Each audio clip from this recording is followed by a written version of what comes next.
अभी अभी समाचार पत्रों में पढ़ने को मिला कि छात्रों का जो वार्षिक मूल्यांकन होता है वो उनकी पिछली परीक्षा के आधार पर किया जाएगा। जो पिछली परीक्षा में उन्होंने अंक प्राप्त किए होंगे, पिछली कक्षा के आधार पर उनका मूल्यांकन किया जाएगा।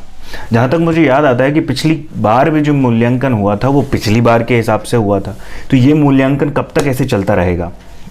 भारत में कई तरह के अधिकार हैं, संविधान में कई तरह के अधिकारों का उल्लेख है, उनमें से एक अधिकार शिक्षा का अधिकार भी है। और ऐसा प्रतीत होता है कि पिछले कुछ समय से शिक्षा पर भी प्रतिबंध लगाने की कोशिश की जा रही है। तो मैं एक बात आज बताना चाहता हूं कि जब जब शिक्षा पर प्रतिबंध लगाने की कोशिश की गई है, जब जब ज्ञान के प्रचार को, ज्ञान के प्रसार को और शिक्षा को रोकने की कोशिश की गई है, तब तब सत्ता पलट हुई है।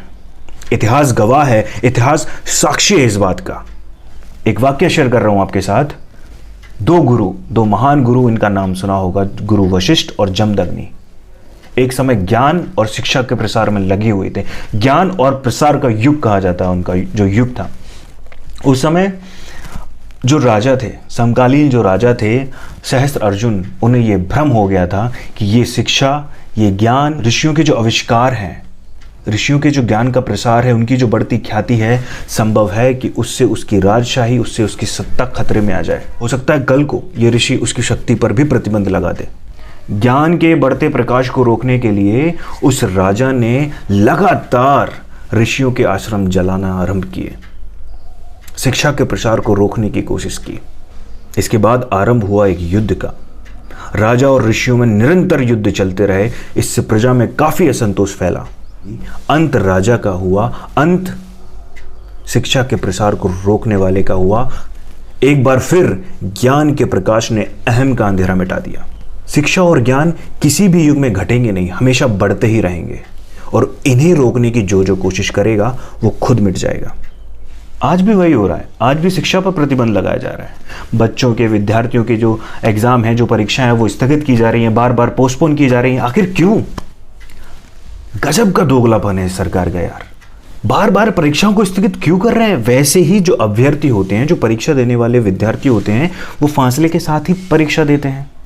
आपकी रैलियों में जितना नजदीक लोग होते हैं, उससे तो दूर ही बैठकर अभ्यर्थी अपनी परीक्षा देता है। क्या ऐसा संभव नहीं था कि ये बच्चों की परीक्षाएं स्लॉट्स में करा दी जाती?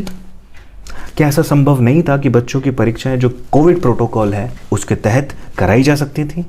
क्या ये एग्जाम कराने का खर्चा आपके चुनाव प्रचार और रैलियों के खर्चे से अधिक होता? शायद नहीं। आप पिछले कुछ समय से डिजिटल इंडिया को बहुत प्रमोट कर रहे हैं, डिजिटल इंडिया पर बहुत जोर दे रहे हैं, चाहे वो ऑनलाइन शिक्षा की बात हो या मार्केटिंग की बात हो या जो भी हो। पर जब आपके चुनाव प्रचार की बात आती है तो आप उस जगह पर जाकर प्रचार करना चाहते हैं। क्या आप इस बार ऑनलाइन प्रचार नहीं कर सकते थे? जिस तरह दुष्प्रचार के लिए आप सोशल मीडिया का इस्तेमाल करते हो, उस तरह अपने चुनाव प्रचार के लिए सोशल मीडिया का इस्तेमाल नहीं कर सकते थे? क्या जरूरी था? दे दे डिजिटल इंडिया को बढ़ावा, करते प्रमोट, क्यों नहीं किया आपने चुनाव प्रचार इस बार ऑनलाइन? चाहे बच्चों की परीक्षा की बात आती है, जब भी शिक्षा की बात आती है तो कोरोना की लहर एकदम से बढ़ जाती है। लेकिन जब शराब की दुकानें खोलने की बात आती है तब आपको यह डर नहीं सताता? पिछले वर्ष भी जब कोरोना थोड़ा कमजोर हुआ था तो सबसे पहले शराब की दुकानें खोली गई थी। आज भी यही हाल है। अभी मैं कल की बात बता रहा हूँ आपको। एक शराब की दुकान पर इतनी भीड़ थी कि उसने जो यातायात था, जो ट्रैफिक था, वो जाम करा दिया। और उस जाम को हटाने के लिए पुलिस बल का प्रयोग किया गया। इस पुलिस बल को आप चुनावी रैलियों में लगा सकते हो, शराब के ठेकों पर लगा सकते हो, विद्यालयों में लगा के परीक्षा संपन्न नहीं करा सकते थे।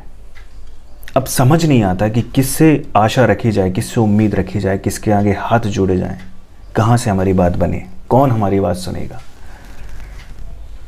सोए हुए को जगाया जा सकता है, लेकिन जो जाग कर भी सोने का अभिनय कर रहा हो उसे जगाना शायद असंभव है। शायद हमारी सरकार भी आज वही कर रही है। चलो, सरकार तो सोई हुई है, लेकिन जनता से तो उम्मीद कर सकते हैं। आप जो हर चीज़ को राजनीति के चश्मे से देखते हो ना, जिस पार्टी के हो उस पार्टी का जो आपने चश्मा पहन रखा है उस नज़रिए से देखते हो, इसलिए आपको उनकी गलतियां नहीं नज़र आती। एक बात याद रखिएगा, सही हमेशा हर युग में सही होता है और गलत हमेशा हर युग में गलत ही होता है, उसे गलत ही कहा जाएगा। जागिए और हर मुद्दे को, हर मुसीबत को एक निष्पक्ष जनता की तरह देखना आरंभ कीजिए, शुरू कीजिए। उम्मीद करता हूँ। धन्यवाद। जय हिंद, जय भारत।